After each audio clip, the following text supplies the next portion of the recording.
I'm back. Mr. Clarke's back. Time to take a look at 12.3 as we kind of look at how the United States involvement in World War One will impact the war. You should have out your Google Doc opened up on your Chromebook.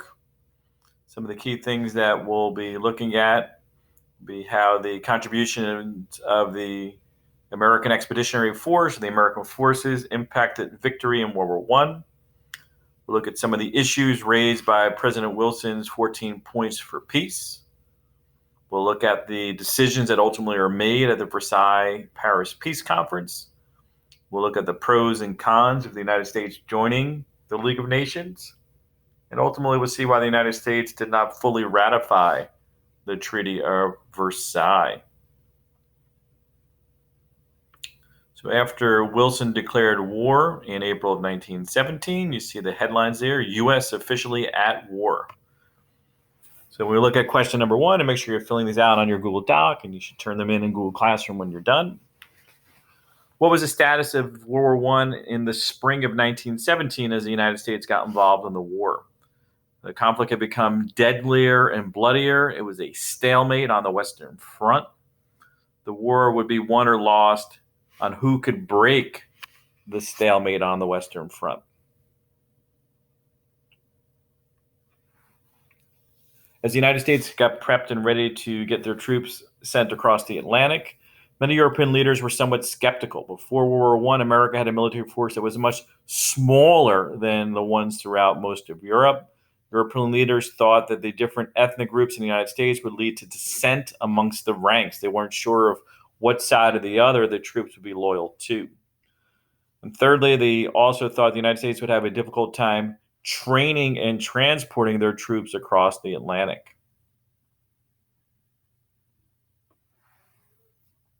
3, why was the German Navy a very challenging obstacle for the Allied powers?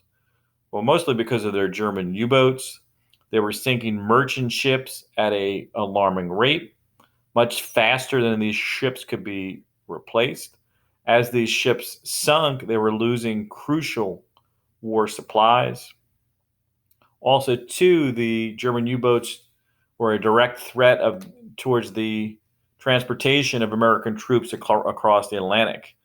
The troops would be of little help to the war itself, or they were killed before they even arrived in Europe.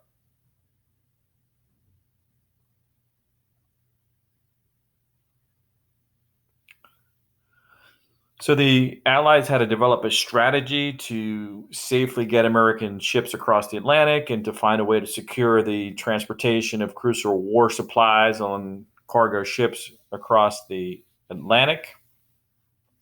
So they developed the convoy system in which merchant ships traveled in large groups protected on the perimeter by warships. Convoys were successful as U-boat attacks fell sharply. So if you can envision here with the visual a little bit, so basically you could see all these ships kind of traveling together, and you can see here is kind of a diagram of it. Very difficult to obviously see on this screen itself here, but suffice it to say, what they did is they put the more vulnerable ships in the center and all the warships and such on the perimeter. And the biggest advantage a submarine would have, a German U-boat would have, would be surprise.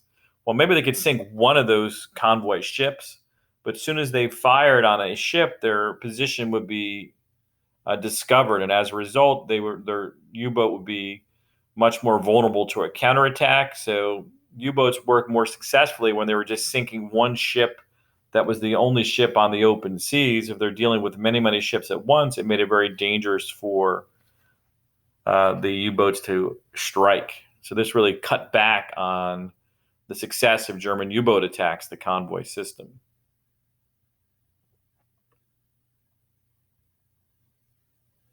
5, how did the Russian Revolution impact fighting on the Western Front? The Russian Revolution took place in 1917. In March of 1917, the Tsar Nicholas II, abdicated the throne. The Russian citizens were very upset at the Tsar's leadership. Tsar Nicholas II was not addressing the weaknesses within Russia. They had not modernized. Their military was being defeated by the Germans. There was millions of Russians who were dying both on the war front and also on the home front from starvation. The Russian Revolution led to the Treaty of Brest-Litovsk. This is a treaty between Russia and Germany. As a result of the treaty agreed to by the new leader of Russia, Vladimir Lenin. There's actually like a temporary provisional government from March 1917 through November 1917 in Russia, but once Lenin took control from the provisional government under Alexander Kerensky, so he basically had the Tsar system, Kerensky for a short period of time of several months, and then Lenin who agreed to the Treaty of Brest-Litovsk. This allowed for the Germans to withdraw from the Eastern Front and move all their troops into the Western Front. So the Germans, as we look at number 6, wanted to achieve a quick victory before a large number of fresh American troops arrived on the battlefield. So as they moved all their troops, basically we have a double movement. We have all the German troops from the Eastern Front moving into the Western Front. The American troops are coming across the Atlantic in an attempt to aid the Allies in Western Europe. And it was really a race to see who could finish off the war most quickly. The German offensive failed as the American troops arrived on the Western Front much more quickly than anticipated. American troops and supplies made a huge difference, not only in terms of physically helping out the Allies, but also their spirit and emotions were uplifted by the arrival of the American troops. And to tell you the truth, this was the distinctive turning point in the war, was the American involvement in World War I. 7, why did General Pershing want to keep the American Expeditionary Forces, the AEF, independent instead of being under the orders or the leadership of the Allies? He wanted to kind of control the troops and manage them himself. And one of the rationales behind this was the fact that he wanted to fight the war on his own terms, not as simply reinforcements. He wanted to mold and train his troops his own way. So those were some of the reasons why Pershing wanted to remain separate. 8, explain the quote from Vera Brittain. She was a volunteer nurse who gave insight into how the Americans were viewed as they joined the Allies on the battlefields. And yes, her last name is spelled correctly, even though there's that red line that irritates me seeing it there. The entrance of the Americans seemed grand, as if it were out of a dream. Vera Brittain called the Americans godlike and magnificent. She compared the Americans to the deliverers, to the tired, to the nerve-wracked men who had been fighting for years, not gaining any territory in the trenches. So we were almost seen as saviors to Vera Brittain.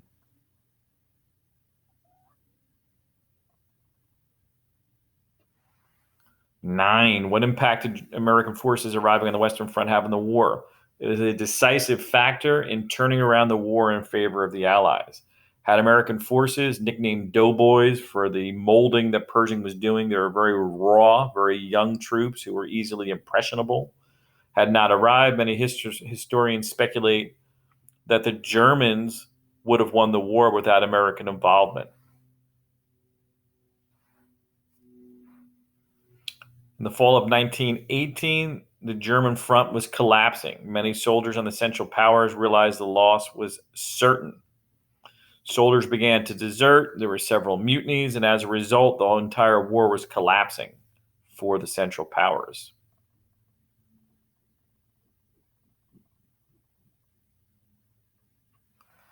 11, ironically enough, 11 is dealing with a bunch of 11s. On what date did Germany agree to an armistice?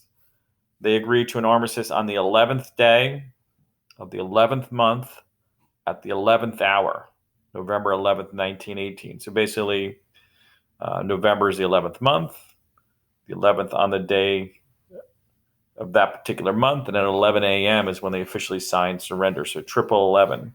Throw in the fact it was question 11, it's quadruple 11. The German Kaiser Wilhelm II was forced to abdicate the throne in Germany as he stepped down in disappointment and disgrace. How many people lost their lives during World War I? On the Allied side, around 5 million. On the Central Power side, around 8 million. Those are soldiers. And then there was another 6.5 million civilians who lost their lives. On the American side, we lost around 50,000 troops and nearly 250,000 injured or wounded soldiers on the battlefield.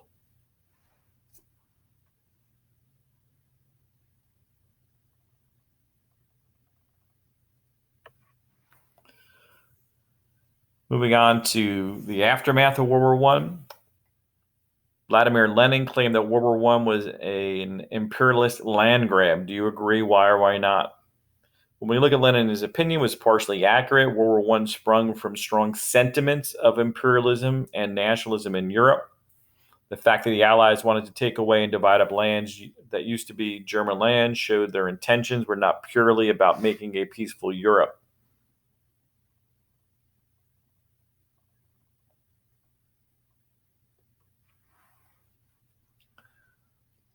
14, explain what President Wilson meant by peace without victory and why he compared peace to quicksand in his peace without victory speech.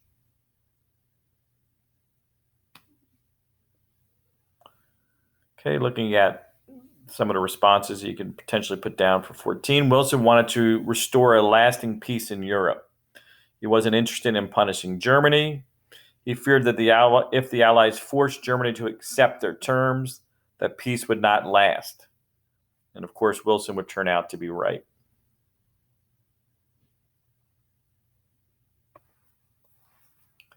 We're not going to look at all 14 of Wilson's 14 points for peace, but when you look at some of his key components, he believed in the following: self-determination. And don't confuse that with being an individual who's determined to do well in US 1.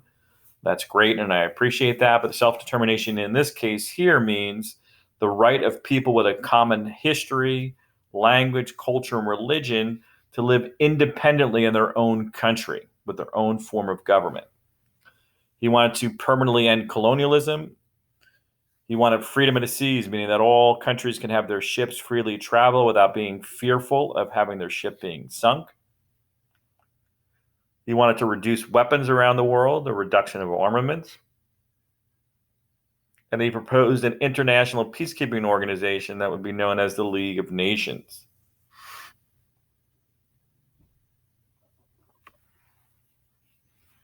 Where were the peace talks held? They were held at former King Louis XIV Versailles Palace, which is in a suburb of Paris, France. Wilson believed the peace talks to be too important to delegate to subordinates, so he traveled across the Atlantic to discuss the issues with the other leaders throughout Europe.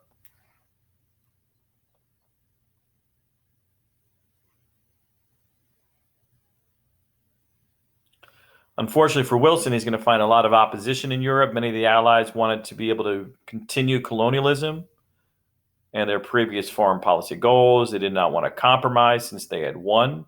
They felt that with the victors went the spoils of the war, or the victory goes the spoils. And so they wanted a little bit more punishment, in particular for Germany.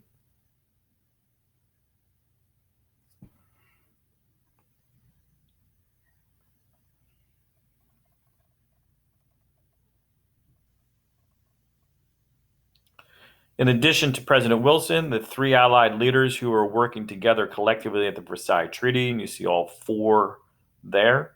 Wilson to the far right, David Lloyd George, George Clemenceau, and Vittorio Orlando of Italy. So once again, David Lloyd George of Great Britain, who insisted on punishing Germany and maintaining its colonial empire. George Clemenceau of France wanted Germany to pay reparations, and they wanted Alsace-Lorraine back. And Vittorio Orlando of Italy wanted land out of the southern holdings of the former Austro-Hungarian Empire.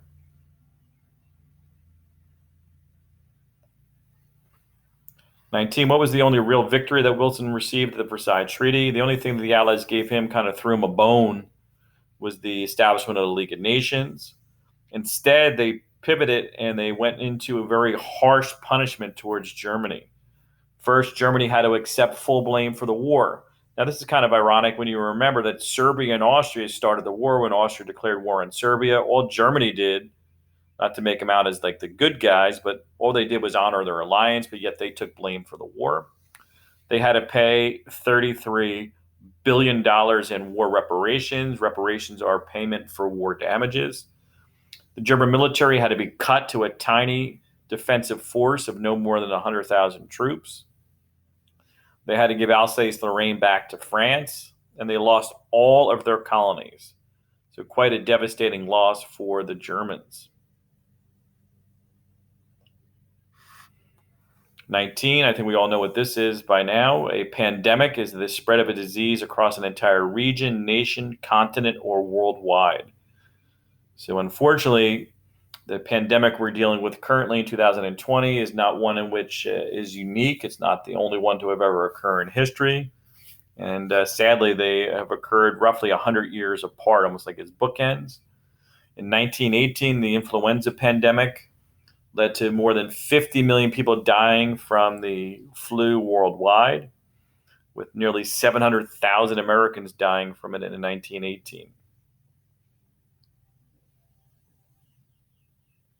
And if you compare the flu pandemic of 1918 to the COVID 19 pandemic that we're dealing with currently, both obviously devastated our country, and one is currently devastating our country. The current pandemic has seen over 100,000 Americans lose their lives. Worldwide, the numbers are still much lower than they were during the flu pandemic of 1918. Our own region here in New Jersey has been especially hard hit during the pandemic, as you know, and there's some uncertainty as to when it's all going to come to an end.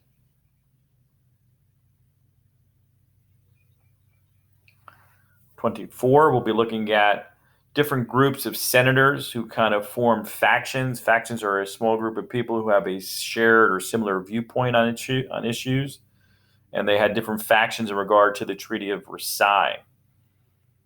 You include some information about some of the leaders of the group, some of their beliefs, and how they viewed Article 10 and America's role in world politics. First are the irreconcilables. They believe the United States should not get involved in foreign affairs. They oppose Article 10. Article 10 is the establishment of the League of Nations. The irreconcilables were basically isolationist. They did not want to get involved at all in world affairs.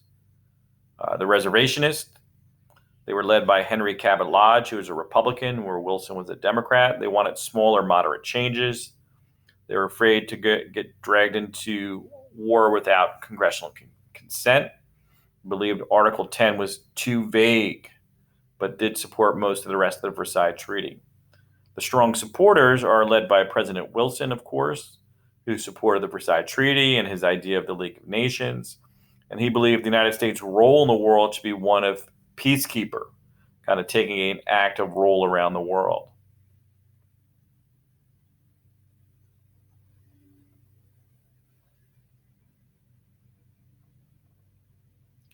Why was Wilson willing to compromise in Versailles but not in D.C.? Wilson truly believed in the League of Nations, and he refused to give up on that idea of an international governing force. He felt a compromise in Versailles, but believed the League of Nations would correct some of the wrongs in the treaty over time. Next, he did not want to compromise the League's power and thought his side would eventually win due to his influence. Ultimately, Wilson lost out on the League of Nations. The United States did not join. And as a result, the League of Nations would get started from a weakened position of not having the United States involved.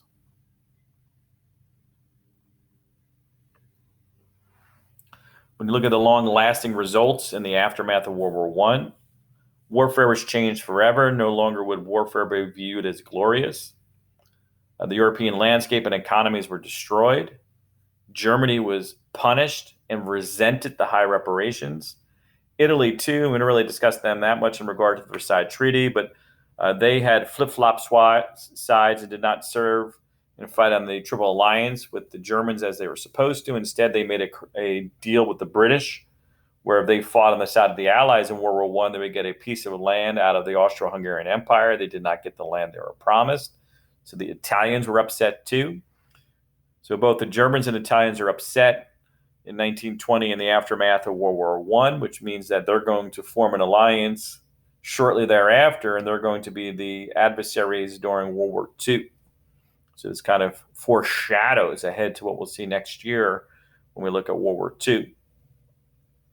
The United States is a true world power, modern styles of warfare, weapons for war, technology, revolutionized warfare, and pacifism, which is opposition to all war in all circumstances, replaces militarism amongst many citizens. The role of America in the world remains a modern day political debate.